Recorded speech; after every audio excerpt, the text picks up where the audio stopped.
কি অন্যের নিন্দা শুনতে খুব ভালো লাগে না?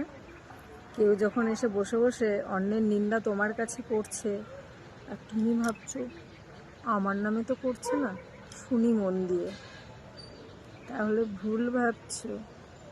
দেখো, যে নিন্দা তোমার কাছে এসে অন্যের নিন্দাটা করছে বসে বসে, যিনি, উনি তোমার নিন্দাটা আরেকজনের কাছে করছে। তাই কি করবে?